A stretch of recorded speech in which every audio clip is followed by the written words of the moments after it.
वहीं महागठबंधन में आपसी तकरार के बाद अब साझा चुनाव प्रचार अभियान पर संकट। कई सीटों पर फ्रेंडली फाइट के बाद आरजेडी और कांग्रेस के बीच दूरियां जो है वो बढ़ गई है। साझा घोषणा पत्र पर भी बातचीत आगे नहीं बढ़ पा रही है। महागठबंधन की मैनिफेस्टो ड्राफ्ट कमेटी अब तक किसी भी नतीजे पर नहीं पहुंची है। आरजेडी और कांग्रेस के अपने अपने चुनावी वादे हैं। कई वादों और घोषणाएं एक जैसी हैं, लेकिन उनके साझा प्रारूप सहमति बननी है। सूत्रों के मुताबिक आरजेडी के साथ गतिरोध खत्म करने के लिए कांग्रेस के बड़े नेताओं को लगाया जा सकता है। अशोक गहलोत आज पटना दौरे पर होंगे। तेजस्वी यादव से उनकी मुलाकात संभव है। वहीं आरजेडी से रिश्ते में खटास आने के बाद बिहार कांग्रेस प्रभारी कृष्ण अल्लाह वारू को कांग्रेस ने पीछे हटाया।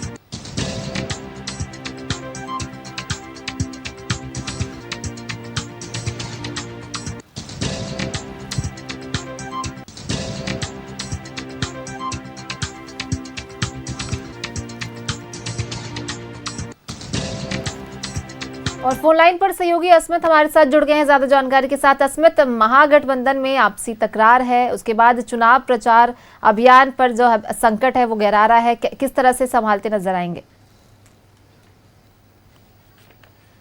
के अंदर अब तक जो है फ्रेंडली फाइट की पूरी संभावना हो चुकी है और ये लगभग तय हो गया है कि 12 जगहों पर अब फ्रेंडली फाइट होने जा रहा है, जहां आरजेडी और कांग्रेस जो है दोनों अपने उम्मीदवार उतार चुके हैं वहां पे। और महागठबंधन में आपसी तकरार के बाद अब साझा चुनाव प्रचार पर भी संकट हो गया है और कई सीटों पर फ्रेंडली फाइट के बाद आरजेडी और कांग्रेस के बीच दूरी बढ़ती जा रही है। और खबर ये भी है कि आरजेडी के साथ गतिरोध खत्म करने के लिए कांग्रेस के बड़े नेताओं को लगाया जा रहा है। अशोक गहलोत आज पटना पहुंच रहे हैं और तेजस्वी यादव से उनकी मुलाकात की पूरी संभावना है। आरजेडी से रिश्तों में खटास आने के बाद बिहार कांग्रेस प्रभारी कृष्णा अल्लाह वारू जो है उनको दूर कर दिया है कांग्रेस ने, उनको पीछे हटाया है इस पूरे चुनाव से और अब अशोक गहलोत को आगे किया जा रहा है और वो आज पटना पहुंच रहे हैं। पटना पहुंचने के बाद वो जो है मुलाकात करेंगे तेजस्वी से और फिर उनकी मुलाकात के बाद तो कहीं ना कहीं स्थिति को ठीक करने की पूरी कोशिश की जाएगी और इसलिए जो तमाम बड़े नेता है कांग्रेस के वो यहाँ पहुंच रहे हैं।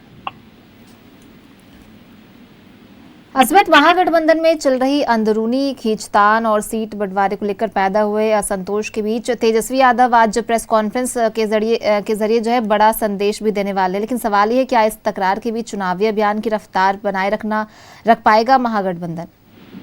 देखिए, तेजस्वी यादव आज प्रेस कॉन्फ्रेंस करने वाले हैं। अभी थोड़ी देर में उनकी प्रेस कॉन्फ्रेंस शुरू हो रही है। शायद वो यही बताएंगे कि फ्रेंडली फाइट को लेकर के उनकी पार्टी और कितनी सीटों पर उम्मीदवार खड़े कर रही है, कांग्रेस के साथ कैसे जो है तालमेल बनाकर चुनाव लड़ना होगा। तो तमाम चीजों को लेकर के ये प्रेस कॉन्फ्रेंस बहुत इंपॉर्टेंट हो गया है और जो महागठबंधन की मैनिफेस्टो ड्राफ्ट कमेटी है अब तक किसी नतीजे पर नहीं पहुंच चुकी है, क्योंकि साझा घोषणा पर भी बातचीत आगे नहीं बढ़ पा रही है।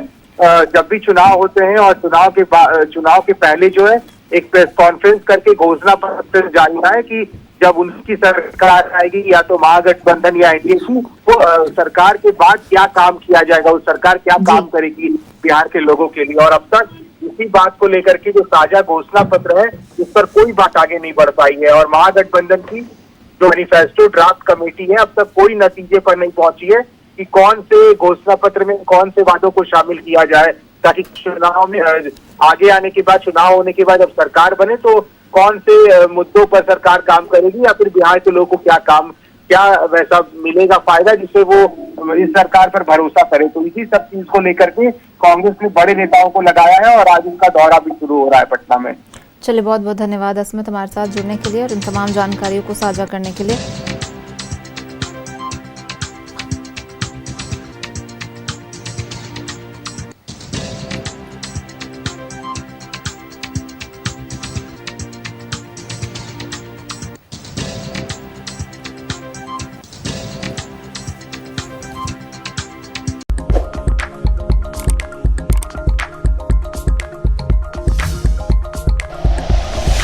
Like and share videos, subscribe करें हमारा चैनल और प्रेस करें बेल आइकॉन। न्यूज़ 11 भारत, सच है तो दिखेगा।